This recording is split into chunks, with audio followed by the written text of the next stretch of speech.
Howdy, I'm Scott Apel, Saloon Hall critic for the Columbia Gazette. Living in Harmony is an unusual episode of The Prisoner, but it does bear some similarities to an earlier episode, the A, B, and C. Remember, it's never been the goal of number one to break the prisoner. It's always been the plan to win him over to the side of the village. In both A, B, and C and Living in Harmony, they pump him full of drugs to invade the private domain of his unconscious, first in his dreams, and now in the hallucinogenic fantasy they force him to believe in. But neither trickery nor blackmail can make our hero compromise his ideals, or his mind. In both cases, number two and his accomplices are themselves caught up in their own fantasy and are overwhelmed by the strength of the prisoner's will. We've been mentioning for weeks the timeless nature of the themes of this series. If you had any doubts about the truth of this, Living in Harmony should settle them once and for all.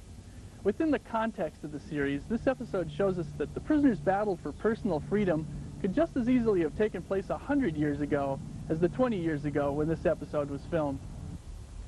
In a larger sense, the prisoner's theme of the individual versus society is the stuff that great literature has been made of for literally thousands of years.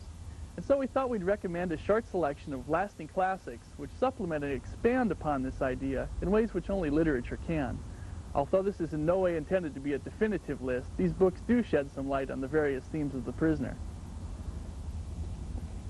Brave New World by Aldous Huxley and 1984 by George Orwell. Both show a grim picture of the world as the village. Animal Farm, also by Orwell, One Flew Over the Cuckoo's Nest by Ken Kesey, and A Clockwork Orange by Anthony Burgess, all brilliant allegories of society's manipulation of its members who dare to be different. The Prince by Machiavelli, a rule book for aspiring number twos. The Trial by Franz Kafka. Many elements of Kafka can be found in this series, not the least of which is the faceless menace of society's persecution of the individual. Modern science fiction abounds in stories of this sort. We can certainly recommend Fahrenheit 451 by Ray Bradbury, as well as many of the works of Philip K. Dick, who questioned reality constantly, most notably in his book The Three Stigmata of Palmer Eldritch. And if you're interested in digging deeper into the series as mythology, try Carl Jung's essay in Man and His Symbols, or Joseph Campbell's books The Hero with a Thousand Faces and Myths to Live By. And as long as we're on the subject of literature, we shouldn't overlook the master of English literature, William Shakespeare, who pretty accurately summed up the heart of the prisoner's message in one line from Richard III. I've been studying to compare this prison in which I live unto the world. With all this in mind, we could easily see our hero as a rogue knight, storming away from the Round Table and trapped in Chapel Perilous by some evil wizard, or as a 17th century samurai warrior, or even perhaps as a Han Solo type, fighting some far future evil empire. So why a Western? Well, a Western is the best known modern myth, and it does bring the themes into a little closer focus.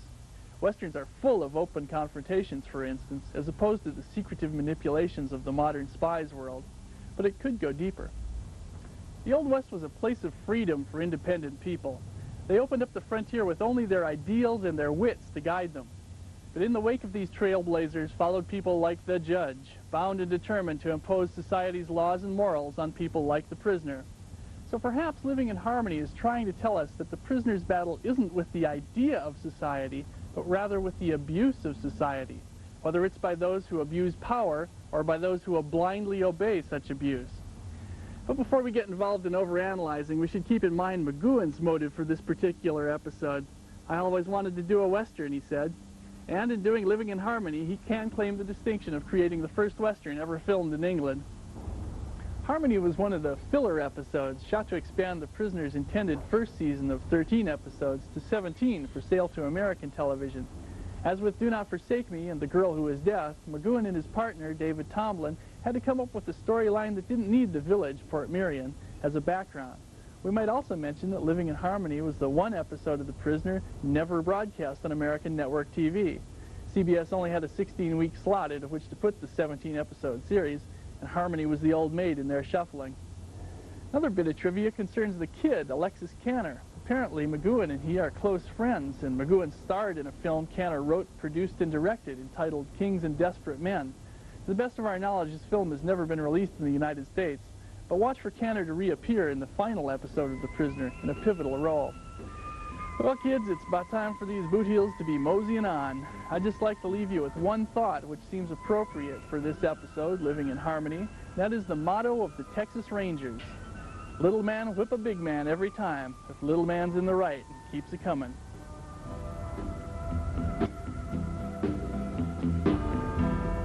Be seeing you.